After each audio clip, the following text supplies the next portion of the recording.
Hi, welcome to this Rapid TV News video. I'm Joe O'Halloran, Editor-in-Chief, and I'm here with Ajey Anand, CEO of Norigin Media.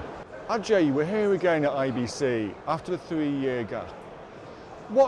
How do you guys use the time to think about what you do and how you address the industry? I think it's been a fantastic 3 years. When you look at every cloud, there's a silver lining. I think when I look back, we've had time to go through what we've done and what we want to do. Quality has become of essence for any new technology that's been in the last 3 years or before. What we've done is we've had a lot of time to not just think, but also do. Norigin Media has spent a lot of time with research and development. We've put time and effort from our staff to look at what we're doing right, what we're doing wrong, and put things together and to figure out what we should be doing for the future. What's been the key industry change in those 3 years, would you say? Wow, too many keys to talk about, I guess. First of all, because of what happened, there was a lack of content, and without content, there's no OTT and industry in itself. And what happened was a lot of streaming happened with existing content that there was, and a lot of companies started investing in the fact that people were watching a lot of content that was already there. There was no new ads, there was no new investment for new technologies in the last couple of years. What Norigin did was we were looking at the quality of many things that had been. Connected TVs has become extremely fragmented over the last so many years, and there are so many companies, a dime a dozen. You're looking at manufacturers all the way from Asia to South America, and there are some unique ones like the Rokus that are becoming ever so popular, where their softwares are becoming more important than their hardware itself. So we're trying to look at what these connected TV devices are going to do to the future, because they're going to take the TV back from the hand to the large screen. And this means a lot of new changes. That means that the user behavior is going to change, a lot of passive viewing is going to come back, and something that we're going to start seeing as fast as we've been seeing before, video on demand to linear TV again. Now, as you say, the changes to the industry, what's that meant to your clients? Have they been under more budget pressure? Have their outcomes changed or their objectives changed? How have you found dealing with the customer? What demands have they placed on you? Wow, now that's another question. So it's COVID, so there's been a lot of budget pressures. Everyone have cut budgets during COVID, but at the end of COVID today, we're looking at a lot of inflation. What does this mean? It's becoming extremely costly to produce content. It's becoming extremely costly to hire really good resources and choose good new technology companies, which is, again, a dime a dozen. We're working in a global software market where competition is actually coming in the way of people meeting and trying out new things. But now that COVID's over, people are here at IBC. I hope they get to see the best of technologies. Budgets will increase. Because it's OTT, will increase and go on to another level.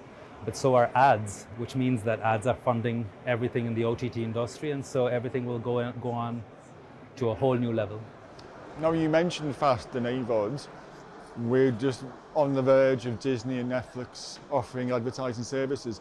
Is this now the day and the times for the advertising technology industry, such as yourself, to monetize all this connected TV application? Absolutely. I think advertising has always helped monetize this industry, and it's here to stay. And the consumer needs to be given a choice whether they want to pay a higher amount or a lower amount. I think Hulu has had that beautiful balance of ad and subscription changes of offerings to their consumer, and it's worked well in their own scale. Today we're going to see a lot of new behavior coming in. I think with Samsung Live, a lot of companies have seen that linear TV consumption, whether it's broadcast or OTT, has always been higher.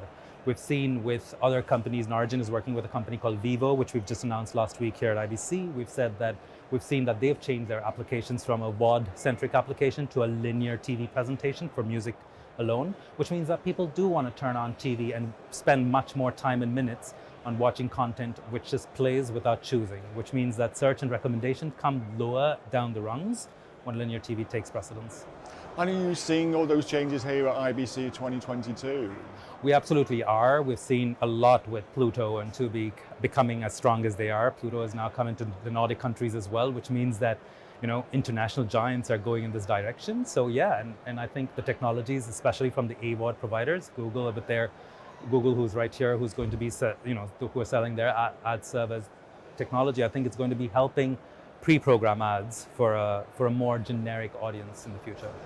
Now, looking at your product set, and there's one thing that comes out, like all tech companies, the issue is sustainability.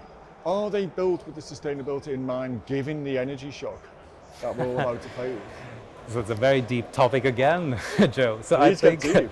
I think when you talk about sustainability, we talk about the carbon footprint in the streaming industry. There's hardware and software. We're a software company, and so when you look at what Norigin does, there are three elements to that. We do video hosting, delivery, as well as the client application that you see here at IBC. What we've seen is that a lot of companies during the COVID time, when streaming went up, Netflix, to take the obvious contender in this race, has spent a lot of money trying to reduce carbon footprint on the data center side of things or the network side of things. And I believe that this is because their costs increased with the high level of streaming during the COVID pandemic. What people have not done is to see how that kind of cost-centric aspects is important to reduce carbon footprint on the device side of things. Consumption in OTT, as we all know, happens one-on-one, which means that every device contributes to some sort of carbon footprint.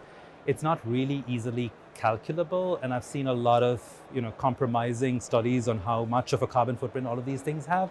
It's again, time is to tell, and research has to tell us how much is actually polluting the world. But I can only tell you one thing, that the internet was not built for video, and the video consumes the biggest part of the ICT industry, and only people have to calculate how big or bad that is to the planet.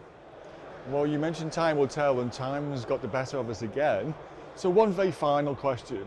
How do you see the next 12 months developing for what you guys were set out to achieve?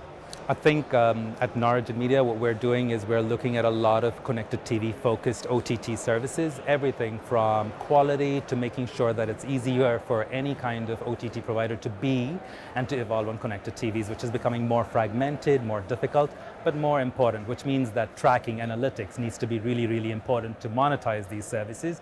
And new devices that come from pretty much all over the world need to actually exist and have high level of quality. So when we either work with a company to develop a connected TV application, or we actually quality assure or validate those apps, that's where we're going to focus on.